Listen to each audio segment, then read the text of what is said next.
中国美食皮蛋作为中国传统美食之一，拥有悠久的历史和独特的制作工艺，深受广大食客的喜爱。它是一种经过特殊处理的鸭、鹅或鸡蛋，具有独特的气味、口感和营养价值。本文将介绍皮蛋的历史渊源、制作工艺、营养价值以及与之相关的文化意义和传说故事。历史渊源：皮蛋的历史可以追溯到宋代，相传是一位忘记了腌制鸡蛋的家庭主妇偶然发现的。她在腌制鸡蛋时不慎忘记了其中一批蛋，等她发现时，蛋已经变质，蛋壳下的蛋白和蛋黄已经变成了黑色，但却意外地散发出一种独特的香气。经过尝试后，他发现这种变质的蛋竟然味道鲜美，于是便有了后来的皮蛋。随着时间的推移，皮蛋逐渐成为了中国传统美食之一，深受人们喜爱。制作工艺：皮蛋的制作工艺十分独特，主要分为以下几个步骤：选材，选用新鲜的鸭蛋、鹅蛋或鸡蛋作为原料，确保蛋壳完整且无裂缝。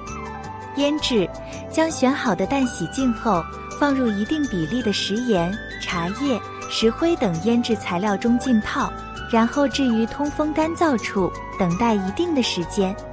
包裹，将腌制好的蛋用粘土或石灰等材料包裹起来，形成一层厚厚的包裹。醒制，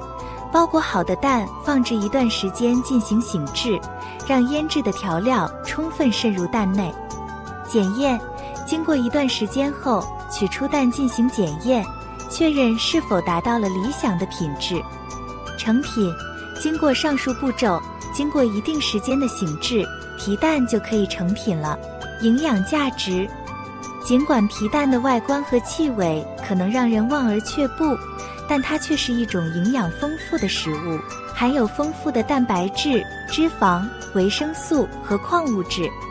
皮蛋中的蛋白质易于消化吸收，对于促进骨骼生长和维持神经系统功能有益，而脂肪含量丰富，可提供人体所需的能量。此外，皮蛋中还富含维生素 B、维生素 D 以及钙、磷等矿物质，有助于改善皮肤质地，促进钙的吸收等。文化意义和传说故事，除了其美食价值之外，皮蛋在中国文化中还有着特殊的意义。一些古老的传说和民间故事中，皮蛋被视为吉祥物或招财符，人们相信皮蛋可以带来好运和财富。在一些地方，皮蛋还被用来作为祭品，供奉给神灵，以祈求平安和幸福。另外，皮蛋也常常被用来作为文学艺术作品中的象征，代表着生命的坚韧和不屈不挠的精神。一些文学作品中，皮蛋被赋予了深刻的象征意义，成为了作品中不可或缺的一部分。结语：总的来说，中国美食皮蛋不仅仅是一种美味佳肴，更是一种承载着历史文化和人文情感的食物。通过了解皮蛋的历史渊源、制作工艺、营养价值以及文化意义，我们可以更好地欣赏和体会这一美食的独特魅力。